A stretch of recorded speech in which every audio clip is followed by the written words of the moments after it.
Friends, क्या हाल है? ठीक ठाक है। मैं अपनी दानिश के मुताबिक जो समझता हूँ कानून में कुछ जो नई चीज़ें मुझे पता चलती हैं, मैं चाहता हूँ आपसे भी शेयर किया जाए और इसके ऊपर हम डिबेट करें ताकि मेरे इल्म में भी इजाफ़ा हो। और हो सकता है कि आप चीज़ जो नहीं पढ़ पाए, मैं अगर आपको बोल कर बता दूँ तो शायद आपके लिए भी आसानी हो जाए। आपको पता होगा कि अभी हालिया दिनों में अंदर सिविल अमेंडमेंट्स आई हैं by the federal government and the provincial government of the Punjab. इससे पहले 2018 में भी कुछ अमेंडमेंट्स आई थी, लेकिन वो हाई कोर्ट ने अपने एक नोटिफिकेशन के तहत वो अमेंडमेंट्स की थी। अब मैं आपके सामने इसका एनालिसिस सिर्फ करना ये चाहता हूँ कि as a ordinary prudence law जो है, what is logic, that is law होता है। तो गवर्नमेंट लेवल पे जब इस तरह की अमेंडमेंट्स आएंगी, जो अमेंडमेंट्स प्रैक्टिकली जो हैं वो आपके जस्टिस सिस्टम को तबाह करने के मुतरादिफ होंगी, तो अगर इस तरह के हालात के अंदर आपने केसों का फैसला करवाना है तो फिर उससे बेहतर है कि आप कुरानदाजी करके केसेस को कर दें। कुछ जीतने हारने वाले का फैसला, सारे केसेस को एक दफ़ा बैल्टिंग में डालें और कुछ जो बैल्टिंग में जीतने वाले होंगे उनको जितवा दें और हारने वालों को साइड पे कर दें, और ये आपका आसानी के साथ मुल्क से केसेस ख़त्म हो जाएंगे। अब ये जो लेजिस्लेटर है जिसने ये हमारी माशाल्लाह पार्लियामेंट ने ये किया है, और इस पार्लियामेंट के जो माशाल्लाह अक्ल वाले, बहुत बड़े अक्ल वाले लोग हैं, इसका पर्पज़ जो है इस अमेंडमेंट का मेरे नुक्ता नज़र के मुताबिक तो सिर्फ़ और सिर्फ लॉयर्स कम्युनिटी के जो प्रोफेशन है उनको डिफ़िकल्ट करना और उनके प्रोफेशन के अंदर कमी लाना, उनकी प्रोफेशनल इंगेजमेंट्स में, और आम बंदे की पहुंच से दूर करना सिविल मैटर को। इसके अलावा इस अमेंडमेंट्स में कोई ऐसी चीज़ नहीं है जो कि फ़ायदा पहुँचा सके एक आम लिटिगेंट को या जस्टिस सिस्टम को या फिर कोर्ट प्रोसेस के अंदर को आसानी करे। लेट्स सी, जैसे हम इसको डिस्कस करते हैं, इसके अंदर इन्होंने पहली बात तो वही, primary object of the court is enable to the courts to deal with the cases just and fairly. Fine जी, बहुत अच्छी बात है। ये 3 नंबर में सब्स्टिट्यूशन उन्होंने कर दी for the purpose of this code, ये कहलाएगा। 4 नंबर में इन्होंने कहा जी कि ये जो पेक्यूनियरी जुरिस्डिक्शन है, ये यहाँ पे इन्होंने 50 मिलियन तक सिविल कोर्ट और मोर देन 50 मिलियन इन्होंने हाई कोर्ट कर दिया, सॉरी डिस्ट्रिक्ट कोर्ट कर दिया। अब इसका दूसरे लफ्ज़ों में मायने ये बनेगा कि जो डिस्ट्रिक्ट कोर्ट की एपीलेट अथॉरिटी थी वो डायरेक्टली या इनडायरेक्टली तौर के ऊपर यहीं पे इन्होंने गायब कर दिया, उसको ख़त्म कर दिया।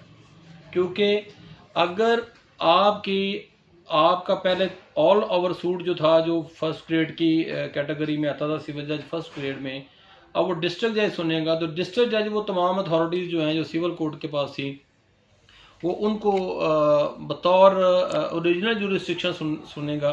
तो ऐसे हालात के अंदर जो एपीलेट अथॉरिटी है उसकी वो इस हद तक ख़त्म हो जाती है। और ये प्रैक्टिकल इसलिए नहीं है कि ऑब्वियसली आप लोगों की अरबों रुपए की प्रॉपर्टीज़ का फैसला करने जाते हैं, तो जो मंशा थी कानून की वो आप ये समझें कि आज से अगर 1908 के अंदर सिविल प्रोसीजर कोड बना, कोड ऑफ सिविल प्रोसीजर बना है, तो आप मुझे बताएं कि 1908 के अंदर प्रॉपर्टी की वर्थ आपको अंदाज़ा होगा कि वो शायद इतनी ना हो जो अभी है।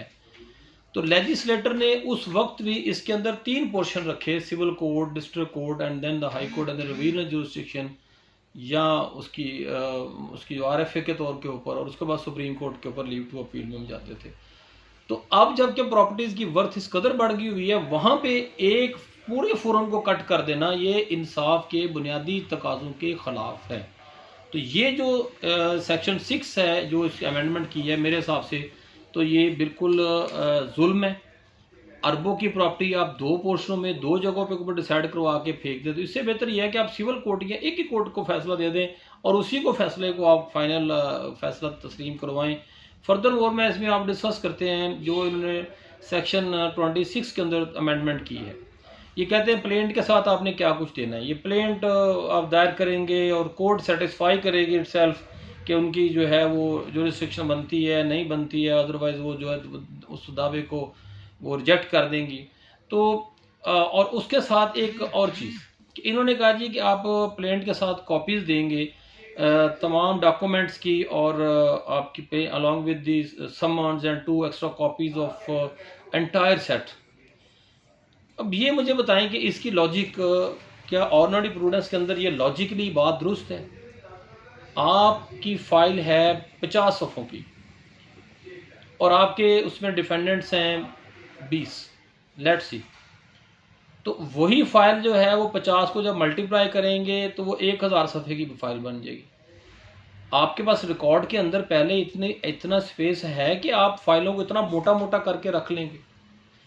जबकि यही सारा प्रोसीजर होता था कि जब हम कोर्ट के अंदर प्लेंट दायर करते थे, डिफेंडेंट आके उसको नकल दी जाती थी और नकल का बकायदा कोर्ट ऑर्डर में आता था और वो जो मुतलका डॉक्यूमेंट्स एनेक्सर साथ होते थे, कॉपीज़ होती थी, वो कॉपीज़ की कॉपी भी करवा लेते थे। तो ये बात जो है इसके दो डिफरेंट इसके ऊपर मैं समझता हूँ कि नुकसान हुआ है।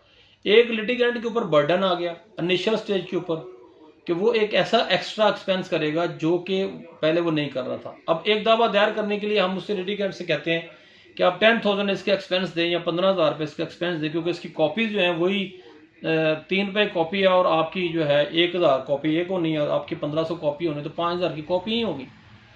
तो ये जो कॉपीज़ के पैसे हैं ये आपका पेपर ज़ाया करेगा, आपका टाइम ज़ाया करेगा और लिटिगेंट को डायरेक्ट फाइनेंशियल नुकसान पहुँचाएगा। तो ये भी अगेंस्ट द फंडामेंटल राइट है और फंडामेंटल राइट यही है कि आप इंसाफ को सस्ता करें। ये नहीं है कि इंसाफ को लेने के लिए आप उसको महंगा फरमा दें। और कोर्ट ने जनाब उसका इलेक्ट्रॉनिक रिकॉर्ड रखना चले रिटर्न स्टेटमेंट के साथ प्रपोज्ड इश्यूज, देखिए क्या फजूल बात है कि रिटर्न स्टेटमेंट के साथ आप प्रपोज इशू, लेट्स सी मैं एक एग्जांपल दे रहा हूँ। इसका मतलब ये हुआ कि आप जो जूनियर सेक्शन के लॉयर्स हैं उनके लिए सिविल कोर्ट का रास्ता बंद कर रहे हैं। चले सीनियर लॉ तो है, इश्यूज फ्रेम कर थोड़ा बहुत प्रपोज इश्यूज बना लेगी। जूनियर सेक्शन में अभी आप उसका ये मानी ना लें कि उनको हम सिखाने के लिए हमें ये करना चाहिए। देखें, लोगों का प्रॉपर्टीज में करोड़ों अरबों रुपए का उनका इंटरेस्ट इन्वॉल्व होता है। तो आप प्रपोज इश्यूज के बाद फिर फर्दर प्लेंटी प्रपोज इशू देगा और उसके बाद फिर कोर्ट को वही काम करना है कि उसने वो इश्यूज के ऊपर खुद सेटिस्फाई होकर उनमें से फ्रेमिंग ऑफ इश्यूज करनी है और उसके बाद लिस्ट ऑफ विटनेसेस। बात यह है मेरे भाई कि आप वकला को दबाने के लिए इस तरह के अमेंडमेंट्स ले भी आएंगे तो वकील को कम नुकसान होगा, आम लिटिगेंट को, आम पाकिस्तानी को इसमें ज़्यादा नुकसान हो रहा है।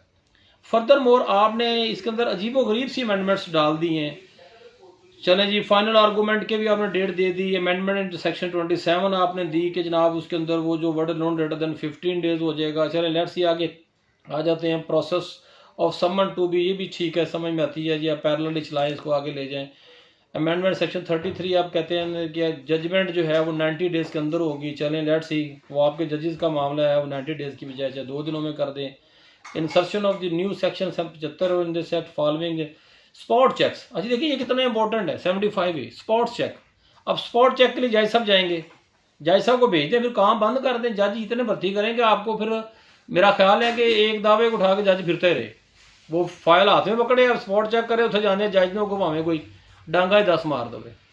लोकल कमीशन की अपॉइंटमेंट के जरिए स्पॉट चेकिंग होती थी और एविडेंस से हम बात करते थे। लेट्स सी मैं एक्सपोज कर रहा हूँ, एक पार्टी ताकतवर पार्टी है, जज साहब स्पॉट चेकिंग के लिए जाते हैं, वो वहाँ पे अपनी मर्जी की सिचुएशन क्रिएट करती है। तो जज साहब क्या करेंगे, जज साहब की ऑब्जर्वेशन जो है वो एविडेंस पे बेस करेगी या जज साहब की वो जो ऑब्जर्वेशन है वो ऑन द स्पॉट जो सिचुएशन उस पर करेगी। लेट्स सी जज साहब उसके अंदर फाइंडिंग दे देते हैं, एक पोजेशन मेरा है, मेरा पोजेशन होता है, कहते हैं इसका है। अब यहाँ पे जज को काउंटर कौन करेगा? क्या जज साहब जो है बतौर विटनेस सिर्फ विटनेस बॉक्स में आएंगे और फिर क्रॉस एग्जामिनेशन उन पर की जाएगी? अजीब बात है कि आप जज को विटनेस बना रहे हैं फॉर द सर्टन पर्पसेस। आप स्पॉट चेकिंग के लिए जज को विटनेस करेंगे, एक विटनेस का तो लॉ ये है कि आप उसको क्रॉस एग्जामिनेशन के लिए पेश करें। तो ये भी प्रैक्टिकली नहीं है।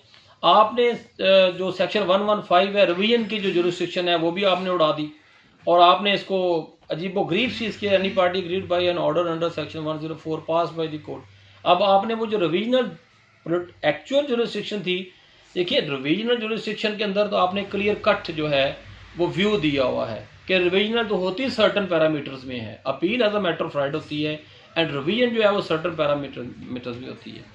तो अगर वो अगेंस्ट जुरिस्डिक्शन नहीं होगा या अगेंस्ट लॉ नहीं होगा या जुडिशियस माइंड की एप्लीकेबल नहीं होगा तो वो एक डिफरेंट एंगल पे जा रहा है सिस्टम। अभी आप उठ के एकदम इसको तब्दील कर देते हैं और आप कहते हैं कि एक हिसाब से आपने हाई कोर्ट की रिवीजनल जुरिस्डिक्शन को भी वहाँ से आपने उसको वापस ले लिया। लेट्स सी, आगे देखते हैं। आप कहते हैं जी कि एप्लीकेशन ऑफ इंजेक्शन जो है ये पहले चलेंगी और उसकी ज़्यादा से प्रोसीडिंग सेपरेट होंगी और साथ साथ चलेंगी। हैरानगी की बात है, एक कोर्ट एक टाइम के ऊपर मुख्तलिफ चीज़ें किस तरह कर रही होगी। अब यही मेहरबानी फरमाई है, पंजाब अमेंडमेंट ऑर्डिनेंस 2021 भी है, the code of civil procedure Punjab amendment, और यही सारी वो बातें जो इसके अंदर लिखी हुई हैं वही यहाँ पे भी इन्होंने तकरीबन नरेट कर दी हैं। तो मैं ये समझता हूँ कि ये जो अमेंडमेंट है जिसको ये code of civil procedure amendment act 2020 कह रहे हैं, और उसके बाद ये कहते हैं the code of civil procedure Punjab ordinance 2021, और इसके बाद आप हाई कोर्ट का, ऑनरेबल हाई कोर्ट का आप देखें, Lahore high court Lahore notification number है 237 ये लेजिस ऑब्लिक 11/26, ये 15/8/2018 में इशू हुआ। इन तीनों को जब हम मिला के पढ़ते हैं तो आपको अ लॉट ऑफ कॉन्ट्राडिक्शन जो हैं मेरे भाई इसके अंदर मिलती हैं। तीनों ही एक दूसरे से कोलैप्स करते हैं, एक दूसरे के ख़िलाफ़ हैं, और बात चीज़ें ऐसी हैं जो वजाहत तलब हैं। तो इसके लिए मैं ये समझता हूँ कि ये आपने मेला फार्डी अमेंडमेंट्स की हैं। इस अमेंडमेंट से आप लॉयर्स को नुकसान पहुँचाना चाहते थे, लेकिन इनफैक्ट आपने अपने आप को नुकसान पहुँचा दिया, आपने जस्टिस की बुनियादी रिक्वायरमेंट को नुकसान पहुँचा दिया।